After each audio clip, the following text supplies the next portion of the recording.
So we are finally getting some news as to the sales of Final Fantasy VII Rebirth, which is not very good. The game's not off to a good start. The game is tracking weaker sales than the previous game, which was Final Fantasy VII Remake, released, back in 2020. And that's in multiple regions. But there's some important information to be had about this whole debacle. And I will also be talking about one key specific part of the game, which is the ending, and why the ending ruins the entire trilogy. Not that the ending of the first game didn't already do so beforehand. But let's start with the sales. So the sales data for Final Fantasy VII Rebirth suggests that, the first game, or rather the second game, is not doing as well as the first game did when it comes to sales numbers. According to this industry reporter Christopher Dring, Final Fantasy VII Rebirth's sales are down 30% compared to the opening sales figures for Final Fantasy VII Remake. And this isn't just, like I said, it's not just in one region, it's in multiple regions, particularly in the UK. That's just a small sample size. And so let's talk about the sales in the UK. So according to this key sales outline, this is in reference only to physical copies of the game. The game still managed to top the UK charts, which doesn't really matter, and I'm going to explain why it doesn't matter. But that's important to note. This is only counting physical copies only. It doesn't include the digital sales figures, and as we know, video games sell a lot more digitally now than they do physically. But there's also some more key important information to take into consideration with this whole story.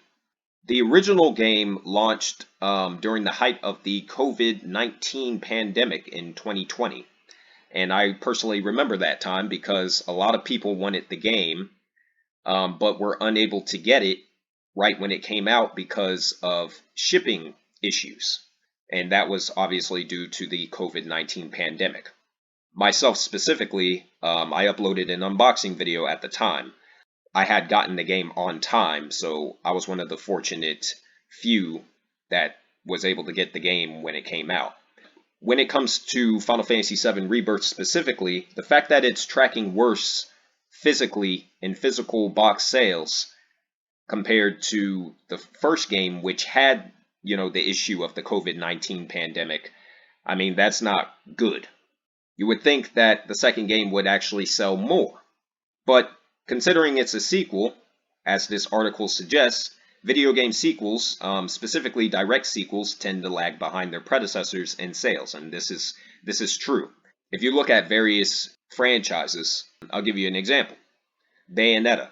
Bayonetta 2 and Bayonetta 3 have sold far worse than Bayonetta 1. Bayonetta 1 sold around 3 million units, and in Bayonetta 2, when that came out, that number was dropped down to about 1 million, a little over 1 million units.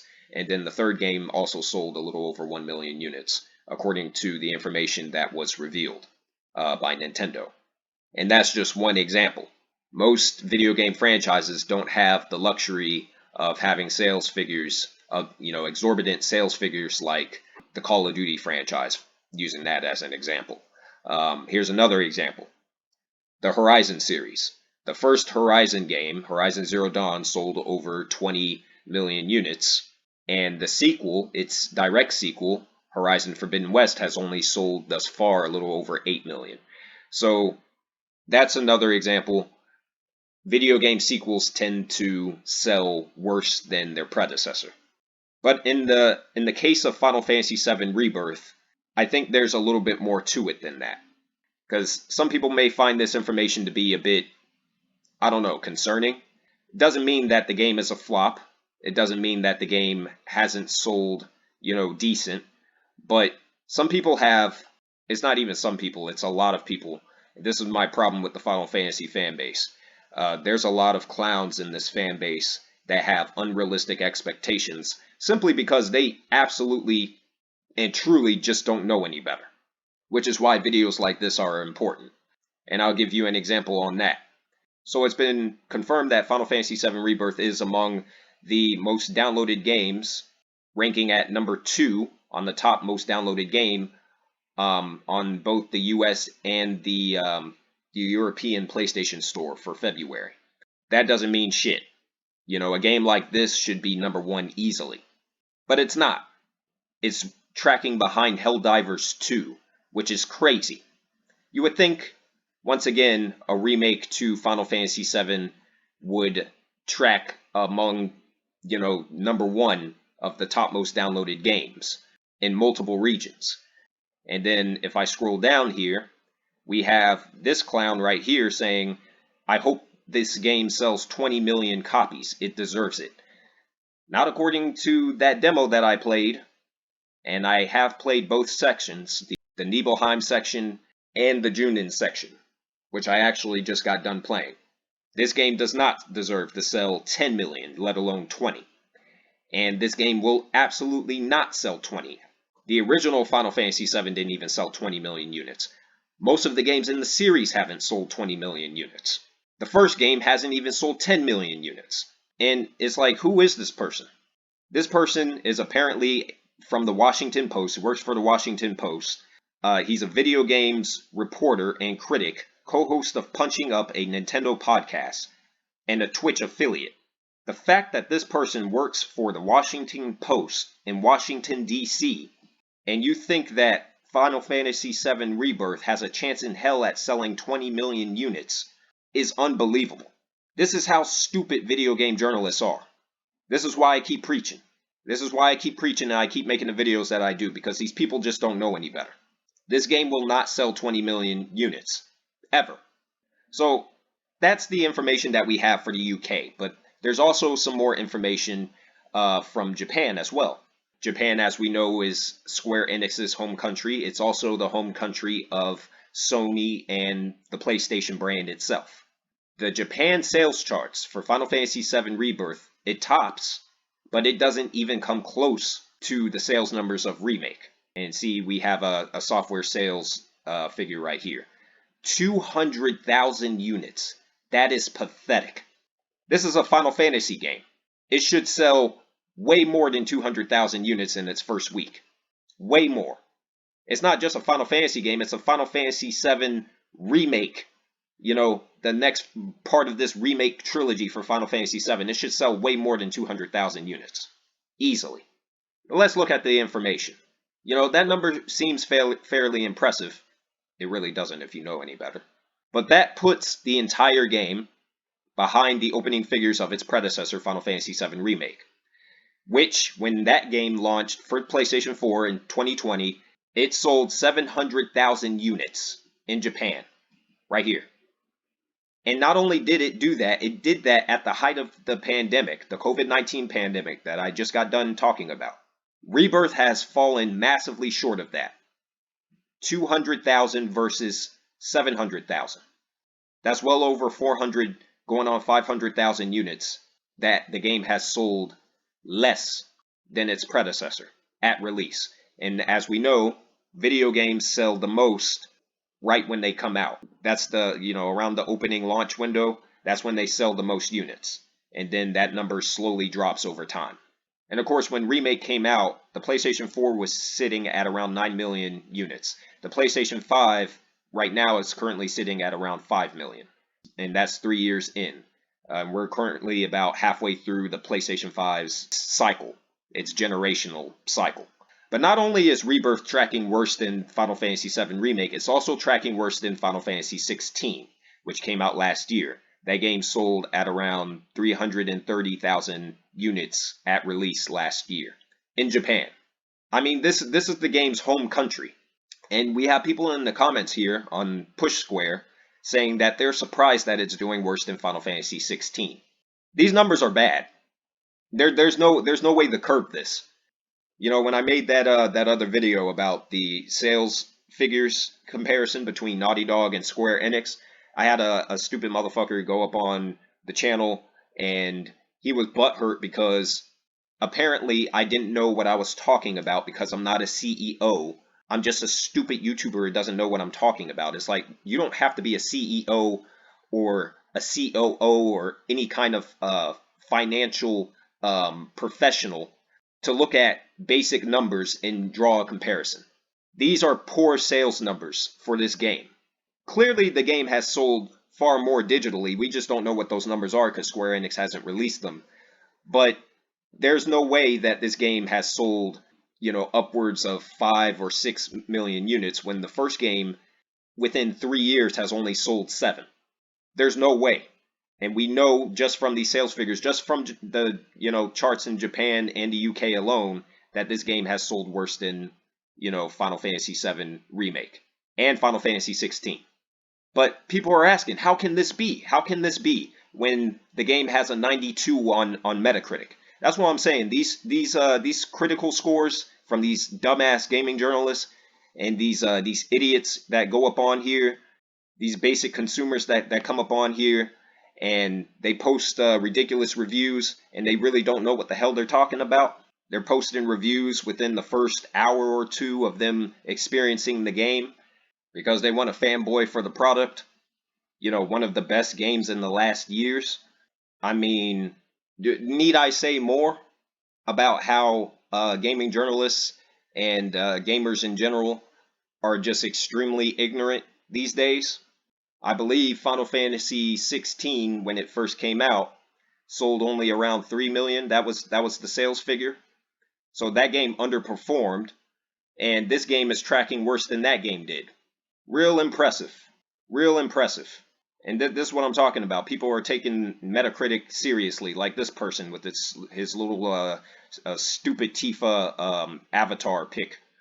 I wonder why, though, as it's not a bad game at all. In fact, it's scoring Game of the Year reviews with a 92 Metacritic rating. Metacritic ratings and ratings in general do not translate to sales. And what matters at the end of the day are sales figures. This 92 Metascore really doesn't mean anything when it comes to quality. There's a few reasons why I believe that this game is selling worse than the first game. First of all, Square Enix chopped the game up into multiple parts. The original Final Fantasy VII. They took the original 5 hours of Final Fantasy VII and they blew it up into a 40-hour mess that was full of padding and bad storytelling, particularly with that terrible ending. They made changes where there weren't changes that were really necessary. In particular, the biggest one being this multiverse bullshit that they've introduced for this remake trilogy. And I'd imagine because they also changed the combat system, a lot of the OG players, such as myself, were turned off simply because of that.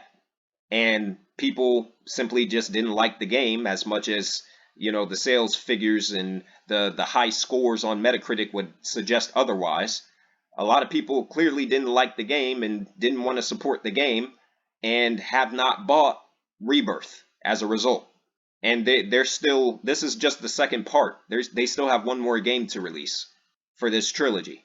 If Rebirth is selling worse than Remake at its launch, how is the third game going to fare?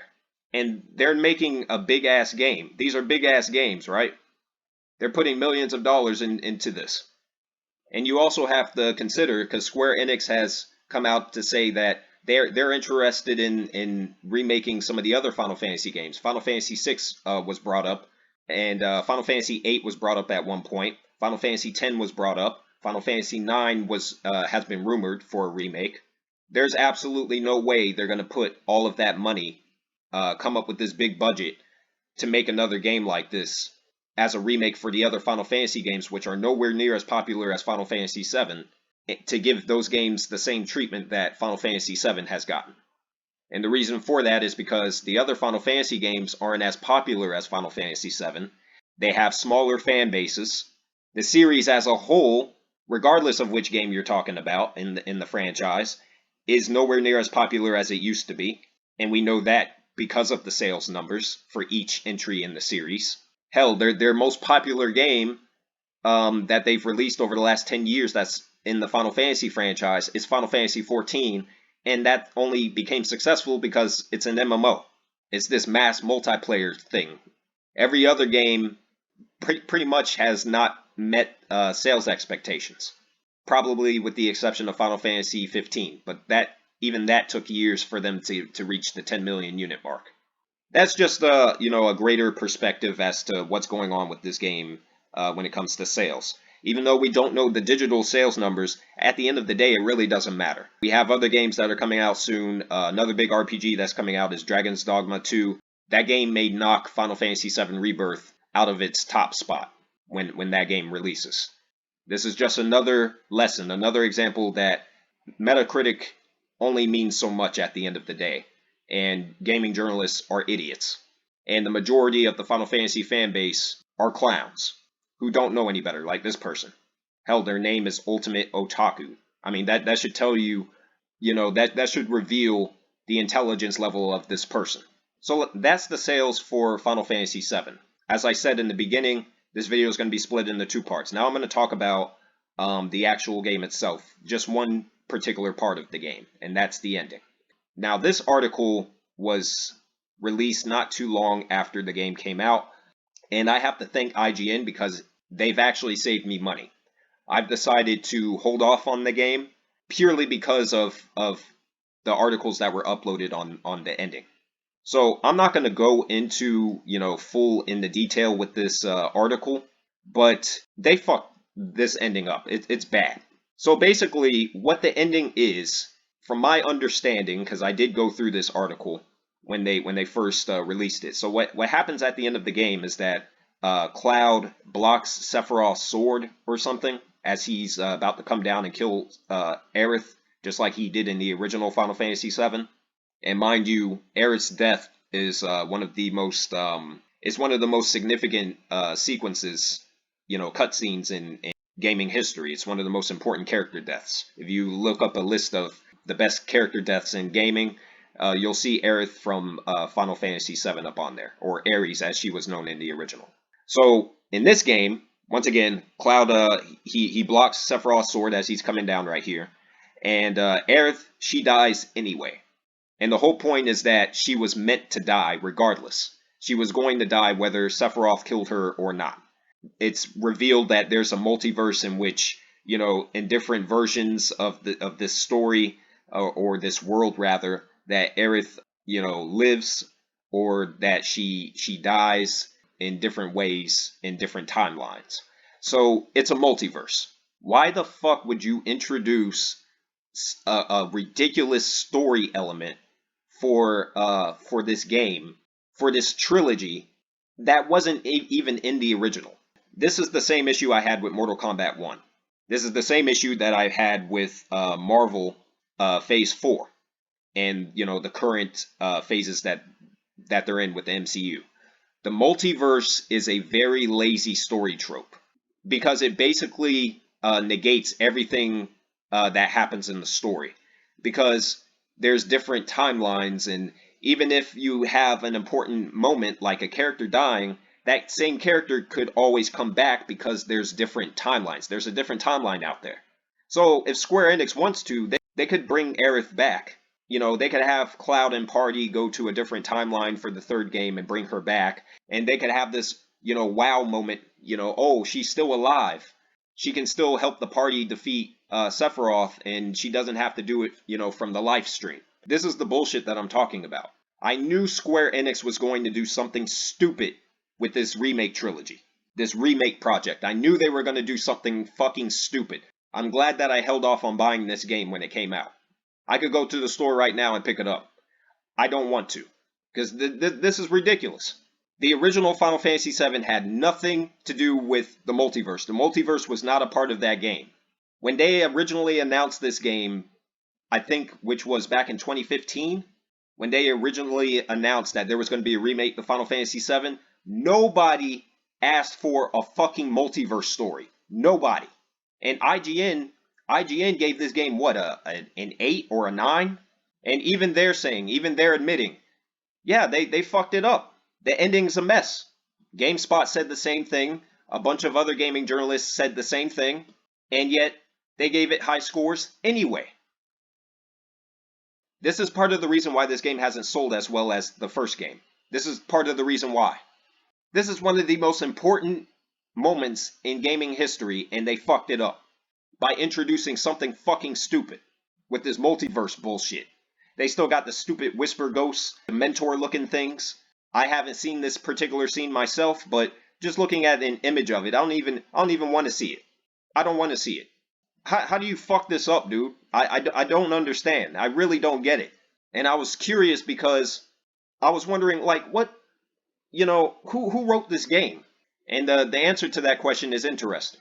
So the writer for this is Kazushige Nojima. And if you go on his page, he has a Wikipedia page. You see all the games that he's worked on. He's the scenario writer for a lot of Square Enix games. A lot of them. Dating back to, the early 2000s.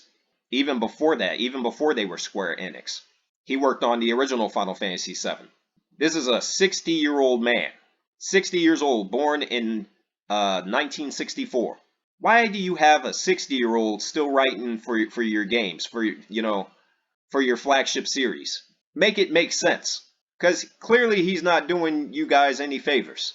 He's not doing Square Enix any favors. This game's terrible ending hangs over the head of Kitase, the producer, and Nojima, the writer. Y'all fucked this up. This is one of the reasons why this game is selling worse than the first game. Nobody asked for this. Nobody.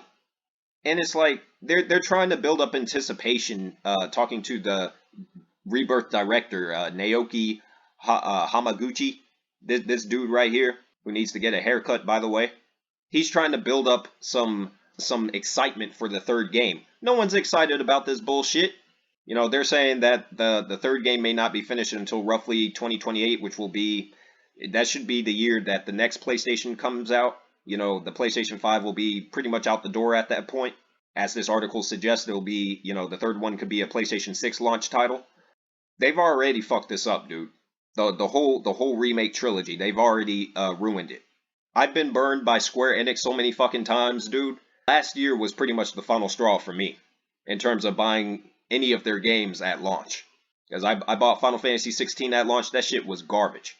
It was trash. Bad story, bad characters, underdeveloped characters, weird combat system that was underdeveloped, poor side content. Speaking of side content, with this game in particular, Final Fantasy VII Rebirth, one of the most critical points that a lot of critics and even a lot of consumers have made about this game is that, the mini games are too intrusive and there's too many of them. IGN, uploaded an article here, ranking all of the mini games. There's almost 20 of these things. Like, what the fuck were they thinking? The original game had mini games as well, but not like this. And I read some of these mini games you have to do in order to get certain gear or whatever. I don't know. I can't confirm that because I haven't played the full version. This is what I'm talking about, dude. Unbelievable. And in particular, I lost interest with the demo. So this is me playing the demo for Final Fantasy VII Rebirth. I had so many issues with this, and it pissed me off to the point where I just didn't even want to play it. And I'm talking about the full game. I didn't want to fucking play it. So against this particular boss, I had to switch out two of my characters because they couldn't reach the fucking boss. I had Red 13 and I had Tifa in my party. There is still no fucking jump button in this game. The only character that can really jump up like that is Cloud.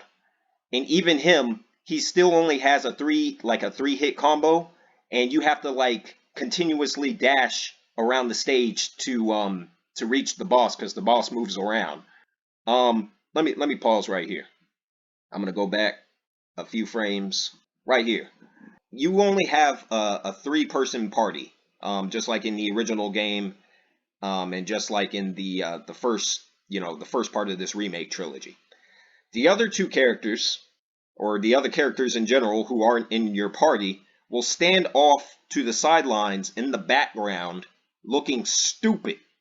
I was genuinely surprised that they would do something like that. Because they wanted something where all the characters were on screen, but if they're not in your party, then they have to stand off to the sidelines with their little defensive positions, like Tifa right here. She has her fist up, and it's like, you could help out, You could just run on screen and pitch in if you want. Oh, but we can't do that because Square Enix didn't design us to do that. It's fucking stupid. But anyway, Cloud's the only character that can jump up against, airborne enemies like this. Originally, when I played the demo, the first part of the demo, I thought that, you had to launch certain magic attacks in order to jump up in the air, but that's not it. What it is you have to press the dodge button and then hold the attack button to get Cloud to jump up in the air. He'll teleport up in the air at, whatever the airborne target is. And it's like, why didn't you just put in a jump button? They allow you in the demo for this second part, for the Junin part of the demo, to control chocobos. And the funny thing about that is you can't actually jump with the chocobos either. You can do like a little hop in the air, but when you're moving around, there's still no jump button. If you press, I guess, what should be the jump button in this game, the chocobo will like drift around just like they did in Final Fantasy 15, but they can't actually like jump. You can't jump with them manually. So it feels like, everything's on autopilot in this game, and you really don't truly have any control. But what was pissing me off about this boss in particular is that the damn thing was doing like these crazy, ridiculous damage numbers. And Cloud and Barret have the cure materia, and the cure materia doesn't give you too many health points. Me having to switch to Aerith and Barret, knowing that they were the only characters that could take on this thing because it's airborne and they can fight, anything at a distance. I noticed that he has damage numbers that are, most of which are in the single digits or barely over the double digit mark, which was an issue with him from the first game, and is part of what dragged out the fights in the first game. And his dodge is still terrible, his dodge animation. Aerith's dodge animation is also terrible. That's something that was an issue in the first game that hasn't been improved here.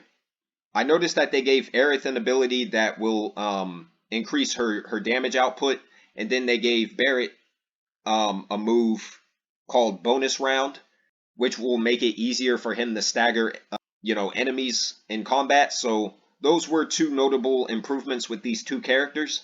But the fact that I had to switch them out in the first place because Tifa can't jump up in the air. She only has a synergy move that will briefly launch her up in the air, and that move doesn't really track well against airborne enemies.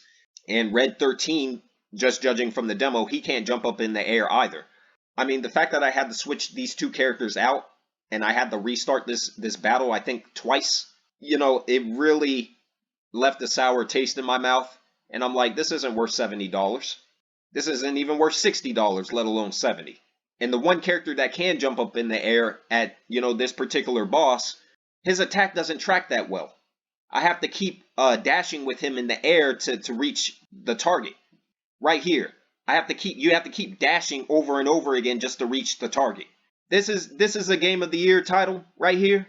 This is what you people consider to be, you Final Fantasy fans out there, you Square Enix fanboys and what have you. This is what you consider to be, Game of the Year worthy. This nonsense right here.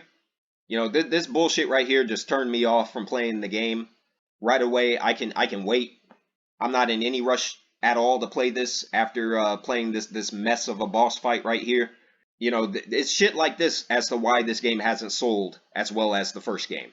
It's shit like the ending that Square Enix screwed up as to the reason why this game hasn't sold as well as the first game. And then there's the exclusivity argument.